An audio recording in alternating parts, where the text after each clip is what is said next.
This story isn't about strength or weapons. It's about how humans evaluate risk differently, and why ignoring instincts almost got an entire class killed. Krell had been administering security assessments for 17 cycles, and not once, not even during the incident with the Vaxorian who tried to eat the holographic projector, had he encountered a cadet as baffling as the human. She stood there in the prep chamber, all 5'0" of paranoid, twitchy mammalian nonsense, checking the corners of the room like something might leap out and devour her, which was absurd. This was the Galactic Academy's most secure testing facility. The walls were reinforced with quantum-locked titanium alloys. The doors required 3 separate biometric scans. A small asteroid couldn't breach this place. Yet there she was, Renavas' newest addition to the Academy's security program, acting like she'd walked into a trap instead of a simple competency evaluation. Krell's gill slits fluttered with amusement. This was going to be entertaining. The observation deck hummed with the usual pre-test chatter. Krell's colleagues had gathered as they always did when humans were involved, because watching humans attempt galactic standard protocols was apparently the universe's favorite comedy show. 20 credits says she fails within 4 minutes, chirped Sana Porexian, whose crystalline body refracted the ambient light into annoying rainbow patterns. 3 minutes, countered Vel, a Thoraxian whose mandibles clicked with poorly suppressed laughter. Humans always go for the obvious threat. They have no subtlety, no nuance. It is all, what is their phrase? Guns blazing. Krell waved a webbed hand dismissively. The test is designed to filter exactly that kind of thinking. We need security officers who can identify real threats, not just react to whatever makes the loudest noise. The spot the danger assessment was beautifully simple, which was precisely why it worked so well. Cadets entered a holographic environment, a busy spaceport terminal filled with hundreds of simulated beings going about their business. Somewhere in that crowd lurked threat. Could be 1, could be 7, could be the armed Kragnoth mercenary with visible weapons, could be the sweet elderly Paxian grandmother with her shopping bags. The cadets had 6 minutes to identify every genuine threat, and only the genuine threats. False positives meant failure just as surely as missed dangers. After all, what good was a security officer who arrested innocent civilians, or worse, started an interstellar incident because they couldn't tell the difference between a tourist and a terrorist? The human will pick the biggest aliens, Anne said confidently. They always do.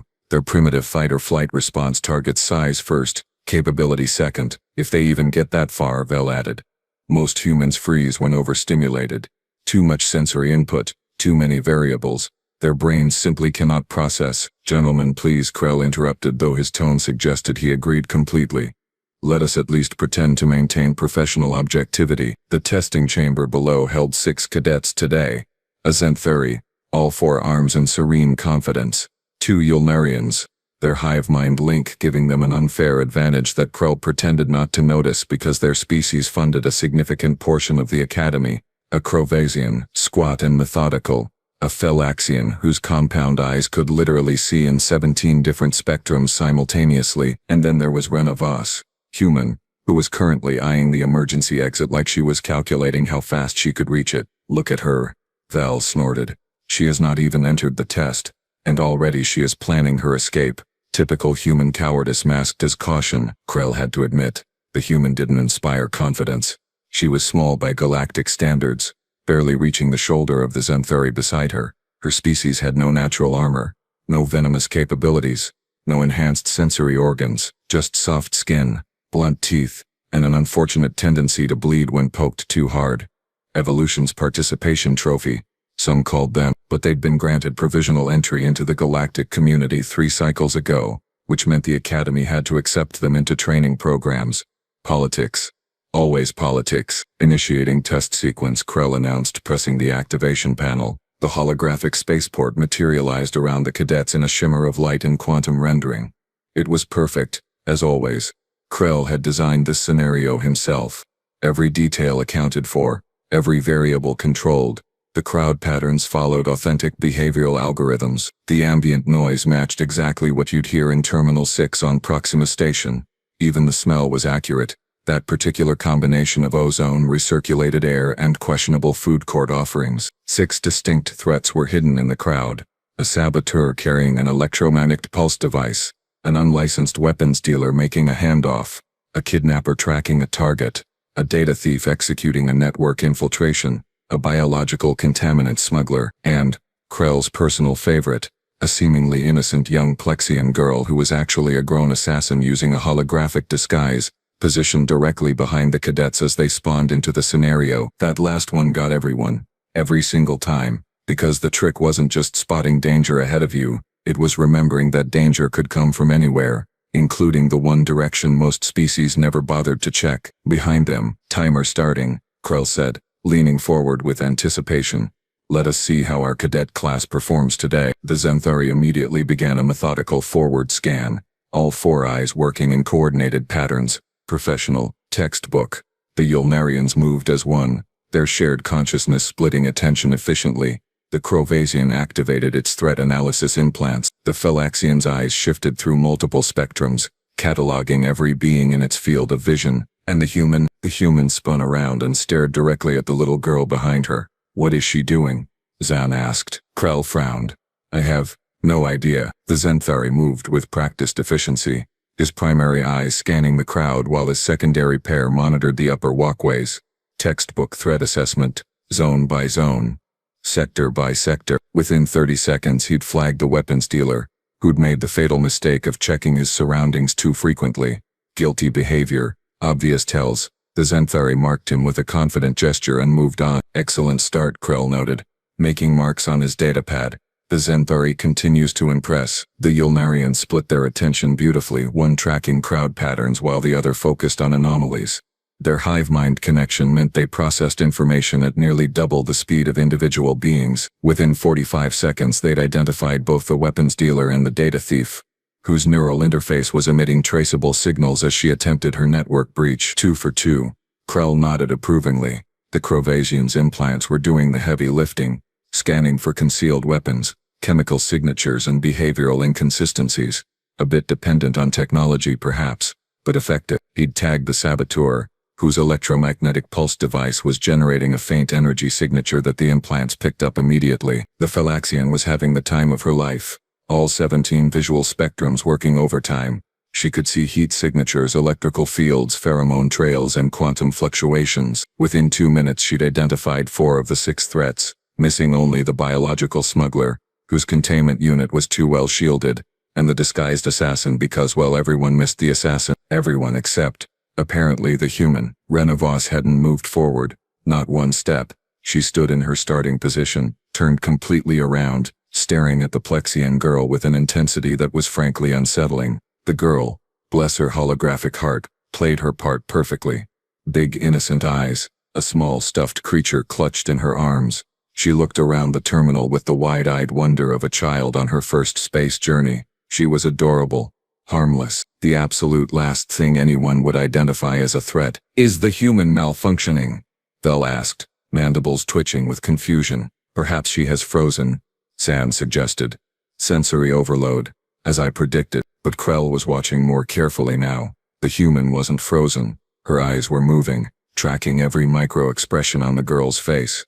Her posture was tense, ready. Her hand hovered near her side where a security officer would carry a weapon. She thinks the child is dangerous, Krell said slowly, disbelief coloring his tone. That is absurd, Vel said flatly. The child is positioned behind the starting point. Standard threat assessment doctrine is to clear forward zones first, then expand to peripheral areas. You never start by looking backward. That is not how security works. Krell had to agree. In his 17 cycles of administering this test, not one cadet had ever started by turning around. Why would they? The test was called Spot the Danger, plural. There were multiple threats to find. Wasting time on a single target, especially one that appeared so obviously harmless, was strategic suicide. The timer hit 3 minutes. The Xanthari had now identified 5 of the 6 threats, missing only the assassin.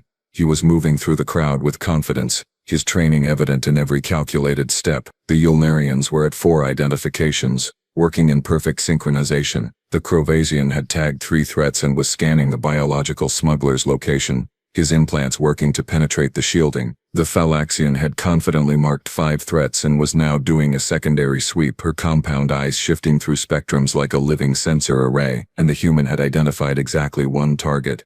The little girl, who she was still staring at, like the child had personally insulted her ancestors. This is painful to watch, Zan said, his crystalline form dimming with second-hand embarrassment. She has identified one potential threat in 3 minutes, and it is the wrong one. The child will not even register as a valid target. She is going to score 0 points, worse than 0, Vel corrected. False positive penalties will put her in negative numbers. She will set a record for failure. Krell should have been pleased. He'd predicted the human would fail. After all, humans were barely space-worthy, let alone security officer material. But something about the way Rena Voss was watching that child bothered him. There was no hesitation in her gaze.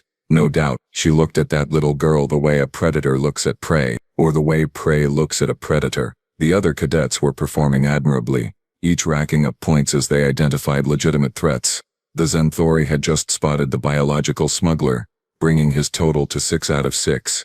Perfect score, assuming he didn't add any false positives in the remaining time. The Ylnarians were at 5 identifications now, still working together flawlessly. The Phylaxian had all 6 threats marked and was now second-guessing herself, cycling back through her identifications to ensure accuracy. The Crovasian had 5 confirmed, his implants finally penetrating the smuggler's shielding, and Rena Voss, with less than 2 minutes remaining, finally moved.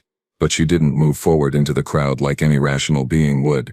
She didn't even move to get a better angle on the threats ahead of her. She took 3 deliberate steps backward, widening her distance from the little girl, her eyes never leaving the child's face. "What is she doing?"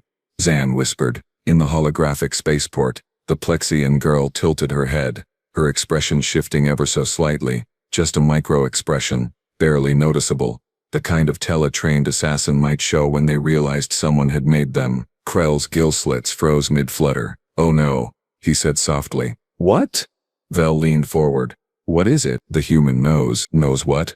Vel demanded, his mandibles clicking in agitation. "That she is failing spectacularly." "Yes, I think even humans have that capacity for self-awareness." But Krell couldn't tear his eyes away from the observation screen. Rena Voss was now circling, actually circling, keeping the Plexian girl in her line of sight, while maintaining a precise distance of approximately 4 meters, not 3 meters, not 5, 4 exactly. "That is outside optimal strike range for a Plexian," Krell muttered, his tactical training kicking in despite his confusion. "How does she know Plexian combat ranges?" "She does not," Zan said dismissively. "She is simply being paranoid. You know how humans are. They evolved on a death world where everything tried to kill them. Plants, animals, weather, other humans. Their entire psychological profile is one massive anxiety disorder wrapped in false bravado." Down in the test chamber, the timer hit 4 minutes. The other cadets were finishing their assessments. The Zenthuri stood confidently, all 6 threats identified, 0 false positives. Perfection. The Ylnarians were at 6 identifications as well, their shared mind working through final confirmations. The Phylaxian had submitted her results early, clearly confident in her multispectrum analysis. The Crovasian was running last-second verification scans, but he had all 6 tagged. Rena Voss had submitted nothing. She was too busy watching a child hold a stuffed animal. "Maybe she has a phobia of children," Vel suggested. "Some species develop irrational fears. Perhaps humans are afraid of their own young. That would explain their complicated relationship with offspring. Or perhaps she is simply incompetent," Zan added. "Look at her stance. She is treating this like a combat scenario, not a security assessment. All tension, no analysis. The test requires intellectual evaluation, not physical intimidation of holographic minors." Krell had to admit, it looked ridiculous. The human was coiled like a spring, her body language screaming threat response, while the little Plexian girl just stood there looking confused and slightly frightened by the strange alien lady staring at her. It was like watching someone pull a weapon on a flower arrangement. The girl took a small step forward, perhaps trying to move past the weird human blocking her path. Rena Voss immediately adjusted her position, maintaining that exact 4-meter distance. "Okay, that is just obsessive," Vel said. "Someone should terminate her test. This is uncomfortable to observe." But the girl's eyes had changed. Just slightly. The wide, innocent look had sharpened, focused, for exactly half a second. She looked at Rena Voss the way a calculator looks at a problem that doesn't compute. Then the innocent expression returned. But it was too late. She saw it, Krell breathed. The human saw the micro-expression change. "Saw what?" Zan leaned closer to the screen. "The child looks exactly the same." "No, she does not. Watch the eye movement. Watch the way she is holding that stuffed animal." It shifted from a comfort grip to a tactical grip. The human noticed. You are giving her far too much credit, Vel scoffed. Humans barely have the cognitive capacity to tie their own footwear without assistance. You expect me to believe she is reading micro-expressions that our own trained observers would miss. Down in the test chamber, something else was happening. The other cadets, having completed their assessments, were now standing in ready positions, waiting for the timer to expire and the results to be displayed. They'd stopped paying attention to their surroundings entirely. Test complete, threat identification finished. No reason to maintain vigilance. Standard procedure. Perfectly acceptable. The test was about identification, not sustained awareness, but Rena Voss hadn't relaxed even slightly. If anything, she'd gotten more tense. Her breathing had changed, Krell noticed. Slower, deeper. The kind of breathing you do before something violent is about to happen. What is she preparing for? He wondered aloud. Embarrassment, Zan said. When the results display and she has exactly one identification and it is wrong, she will experience significant social discomfort. Humans are very concerned with social standing. It is one of their few redeeming qualities, actually. Makes them predictable. The Plexian girl shifted the stuffed animal to her other arm. Casual. Natural. Except Rena Voss's eyes tracked the movement like a targeting system, and her weight shifted imperceptibly to the balls of her feet. She is going to do something stupid, Vel predicted. I have seen this before with humans. They get an idea in their heads, usually wrong, and they commit to it with such conviction that facts become irrelevant. She has decided the child is dangerous, and now she will act on that delusion regardless of reality. 30 seconds left on the timer. The Zenthuri checked his chronometer, satisfied with his performance. The Yulnarians exchanged pleased looks through their hive-mind connection. The Phelaxians' compound eyes had stopped their spectrum cycling, her analysis complete. The Crovasian powered down his implants, conserving energy. None of them were watching their surroundings anymore. Why would they? The test was over. Threats identified. Job done. Rena Voss was watching everything. Her eyes flicked between the little girl and the other cadets, then back to the girl, then to the observation deck, then back to the girl again. She was mapping exit routes, calculating angles, assessing cover positions. She is having a breakdown, Zan declared with certainty. Look at her eye movement. Erratic. Unfocused. She is panic scanning. No, Krell said slowly, his training finally overriding his prejudice. That is not panic scanning. That is tactical assessment. She is preparing for an engagement. With a child? Vel's laughter clicked through his mandibles. Oh, this is precious. The mighty human, defender against holographic miners. Truly, we should recruit more of her species. Think of how safe our schools would be. 20 seconds. The Plexian girl's grip on the stuffed animal shifted again. Slightly, almost imperceptibly. Her fingers moved from cradling to gripping, and the angle changed by perhaps 5 degrees. Rena Voss's hand dropped to her side where a sidearm would be in a real scenario. In the test it was just a placeholder marker, but she moved like it was real. 10 seconds. Oh, this is going to be good, Zan said, his crystalline form brightening with anticipation. When that timer hits 0 and she realizes she has failed harder than any cadet in Academy history, I want to record her reaction. Humans make the most entertaining facial expressions when confronted with their own inadequacy. 5 seconds. The little girl smiled. Sweet. Innocent. Adorable. Except her eyes didn't smile. They calculated. 3 seconds. Rena Voss mouthed something. Krell's translation implant caught it even though she made no sound. Not today. 2 seconds. Here it comes, Vel said gleefully.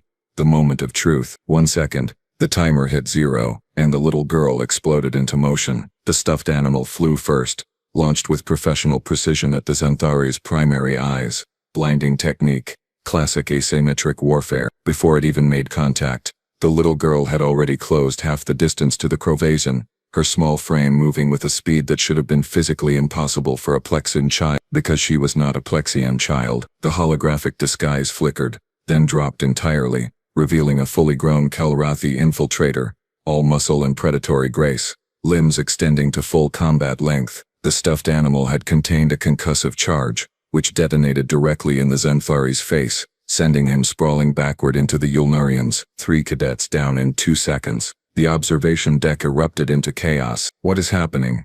Zan shrieked, his crystalline body flashing through panic colors. That is not part of the test. Vel's mandibles clacked in distress. That is not supposed to happen. But Krell was watching Rena Voss, and she was not surprised. Not even slightly. She had already moved. positioning herself between the assassin and the Phylaxian, who was still processing what her 17 different visual spectrums were suddenly showing her. The Kalrathi flowed like liquid violence toward the Crovasian, his implants still powering up from standby mode, far too slow to respond. Death was perhaps half a second away. Then Rena Voss did something completely insane. She threw herself directly into the assassin's path, not with a weapon, not with backup, not with any tactical advantage whatsoever. Just her soft, unarmored human body between a trained killer and a target, moving on pure instinct and what had to be a death wish. The Kalrathi's strike, meant to incapacitate the Crovasian with a nerve cluster hit, caught Rena in the shoulder instead.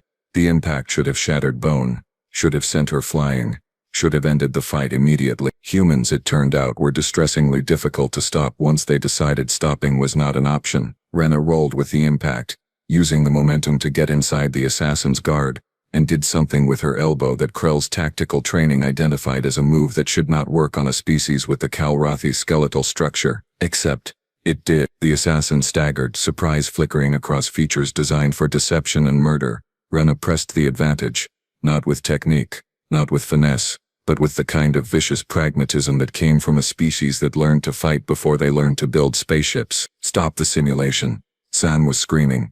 Stop it now. I cannot. Krell's fingers flew across the control panel. Commands rejected. Systems unresponsive. Something has overridden the safety protocols. This was not supposed to be an active combat scenario. Down in the test chamber, the Xanthari was recovering, his secondary eyes compensating for his damaged primary pair. The Yulnarians were untangling themselves, their hive mind connection flooding with combat algorithms. The Phylaxian had finally processed the threat, her 17 visual spectrums identifying weak points in the assassin's anatomy. But the Crovasian was still vulnerable, still rebooting, and the assassin had recovered from Rena's elbow strike and was moving again, this time with lethal intent. Rena Voss grabbed a piece of debris from the exploded stuffed animal. It was just holographic shrapnel, should not have been solid, should not have been there at all, and drove it toward the assassin's neural cluster with the accuracy of someone who had studied Kalrathi anatomy, or who was just really good at guessing where to stab things. The assassin blocked, twisted, struck back with a blow that caught Rena across the ribs. Krell heard the crack even through the observation deck's audio system. Humans were fragile. That should have ended it. Rena Voss made a sound that was half laugh, half snarl, and kept fighting. She is insane, Vel whispered. That human is actually insane. The other cadets reached the fight. Finally, their combined efforts overwhelming the assassin through sheer numbers and coordinated strikes. The Kalrathi went down, and the simulation finally mercifully terminated. Silence fell over the observation deck. Down in the test chamber, 5 cadets were standing in various states of shock and injury. The Xanthari's primary eyes were damaged. The Yulnarians were shaken, their hive mind connection still processing the attack. The Phylaxian stood frozen, all 17 spectrums trying to understand what had just happened. The Crovasian's implants had finally finished rebooting, far too late to matter, and Rena Voss was on her knees, one hand pressed to her cracked ribs, breathing hard, looking up at where the assassin had been with an expression that suggested she was disappointed the fight had ended. Explain, Krell said, his voice dangerously quiet. Explain to me what just happened. His technical officer, a nervous Pixarian named Gel, was frantically reviewing system logs. Sir, someone altered the test parameters. The assassin was not supposed to be an active threat. She was supposed to remain passive, a test of observation only. But someone changed the protocols, made her a live combat scenario, set to trigger at the timer's completion. Who? I do not know, sir. The commands came from inside the Academy network, but they are heavily encrypted. Krell's gill slits fluttered with a rage he rarely allowed himself to feel. So you are telling me that someone sabotaged my test, turned it into an actual combat scenario, and could have gotten my cadets killed? Yes, sir. And the only reason we do not have casualties is because one paranoid human refused to follow standard threat assessment protocols. That appears to be accurate, sir. Down in the test chamber, medical personnel were flooding in, scanning the cadets for injuries. They reached Rena Voss, who waved them off irritably, still watching the space where the assassin had been, still maintaining that 4-meter threat radius even though the threat was gone. She knew, Krell said softly. From the moment she saw that child she knew. That is impossible, Zan protested, though his voice lacked conviction now. How could she know? The disguise was perfect. The behavioral algorithms were flawless. There was no logical reason to suspect. She did not use logic, Krell interrupted. She used something else. Something we do not have. What? Krell watched as Renavas finally allowed the medics to approach, though she never fully relaxed, never stopped scanning for threats that might not exist but could. Paranoia, he said. Weaponized, refined, evolutionarily perfected paranoia. The investigation took 3 days. 3 very uncomfortable days during which Krell had to explain to increasingly angry Academy officials why his test had nearly resulted in cadet fatalities. The sabotage was eventually traced to a rival department, someone who thought making the security program look incompetent would boost their own funding. They were wrong.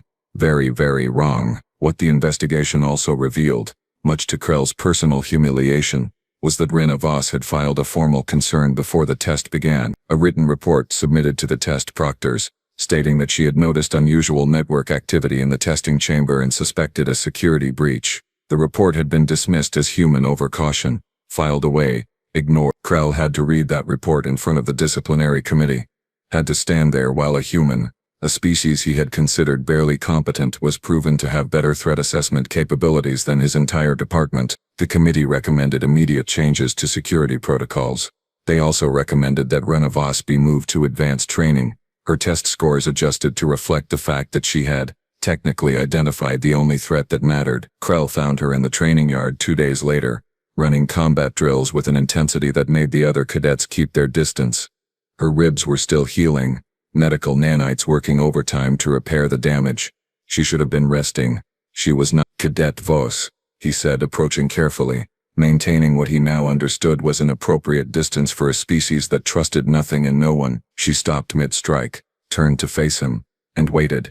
No salute, no formal greeting, just weariness and evaluation. I owe you an apology, Krell said, words he had never expected to say to a human. You were right, about the threat, about the security breach, about everything. Rena shrugged. A gesture he had learned meant acknowledgement without commitment.